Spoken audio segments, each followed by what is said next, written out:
Salut les loulous, c'est JP, bienvenue dans ce petit tutoriel sur Mona Lisa. Mona Lisa, le logiciel qui permet d'écouter de la peinture. Je suis particulièrement heureux ce soir car comme vous le voyez ici, je suis sous Windows et maintenant Mona Lisa fonctionne sous Windows. La première chose à faire est évidemment de télécharger Mona Lisa, ce que vous avez déjà fait. Vous obtenez donc après l'avoir dézippé un dossier appelé Mona Lisa dans lequel vous trouverez monalisa.exe avec la petite image de la Joconde et un joli casque sur le nez. Bien, lançons donc Mona Lisa. Vous n'avez pas à vous occuper des autres fichiers, il faut simplement qu'ils soient présents dans le dossier pour que ça fonctionne. C'est parti. Voilà Mona Lisa dans toute sa splendeur. À la différence de la version Mac, vous pourrez constater ici que je n'ai pas l'option d'écouter mes images à l'aide du synthé interne du PC. En effet, ça fonctionne, sauf que l'enregistrement audio ne fonctionne pas sous Windows de cette façon.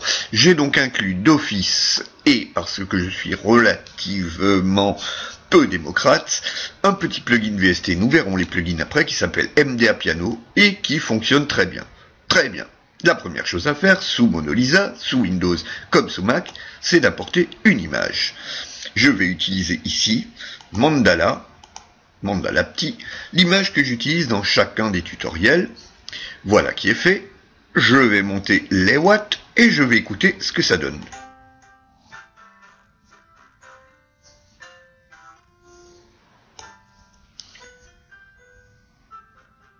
Voilà. Partant de là, je peux faire plusieurs choses. Déjà, le tempo. Le tempo. Contrairement aux valeurs de tempo habituellement notées en BPM, beats per minute, mais nous ne sommes pas ici dans le monde effréné du DJing, mais plutôt de la musique contemplative, puisque nous allons contempler auditivement des peintures.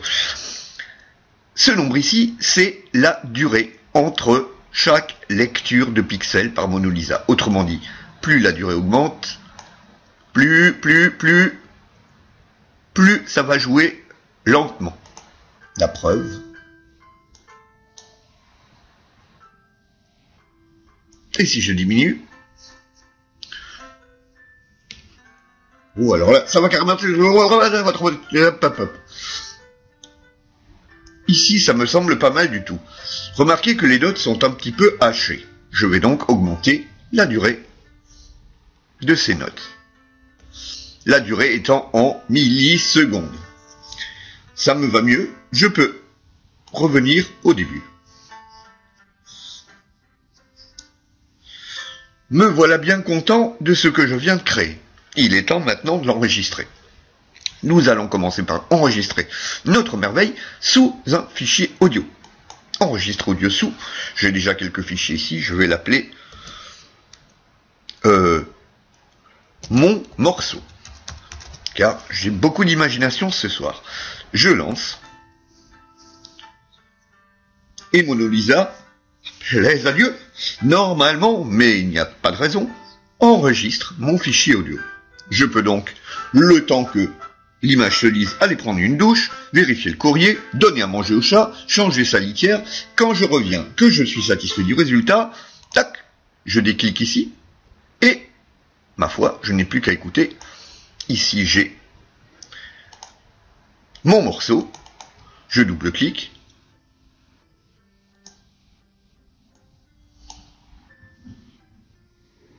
et voilà.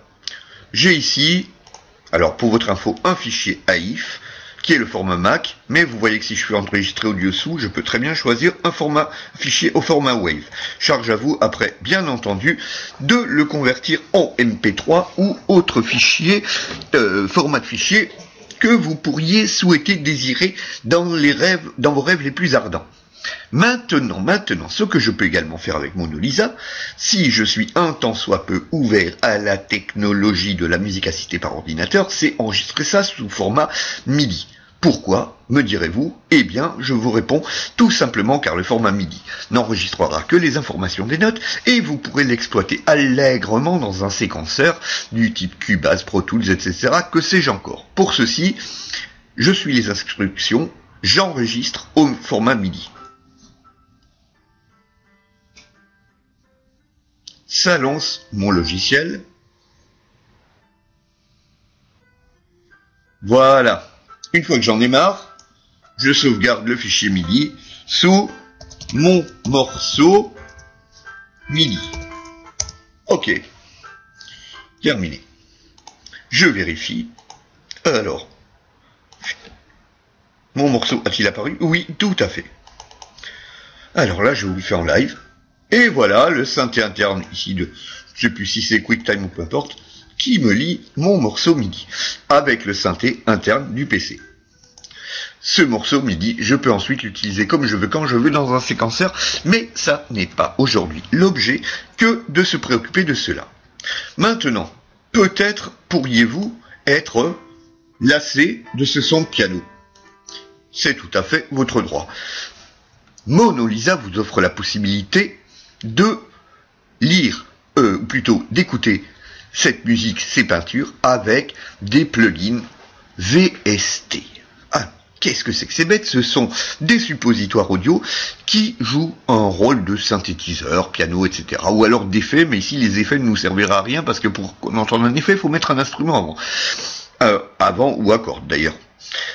Ici, je suis tombé sur un site, megavst.com, absolument merveilleux puisque j'y trouve des fichiers VST, des plugins VST tout à fait gratuits. Tout à fait gratuits et donc utilisables par Mona Lisa tout à fait légalement. Alors, qu'est-ce que c'est que ça? Idiophone. Voyons voir. Bon, Old Music Box, bon, on verra ça une autre fois. Je vais ici choisir par exemple un orgue. Un accordéon, organique, fantasy, Zaten Component, vintage organ, simulator, brass coeur, flûte, etc. Ça me semble pas mal. Vous voyez, bon, je vais pas regarder la vidéo quand même. Oh, allez, si, pour la bonne bouche.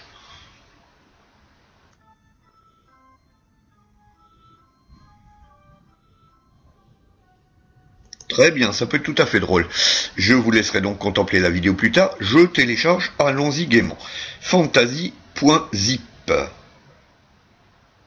Ok, mon fichier chargé, je regarde ce que j'ai dedans. Un fichier DLL que je vais copier et placer, alors, sous PC à n'importe quel endroit, sous Mac, dans un dossier bien précis, et ça c'est marqué sur le site, je m'en rappelle plus de mémoire. Je vais donc le placer par exemple ici, collé. Fantasy.dll. Voilà, tous les plugins VST sont des fichiers DLL. J'ouvre maintenant mon plugin Fantasy, youpi, et j'écoute. Je peux, comme dans la vidéo, modifier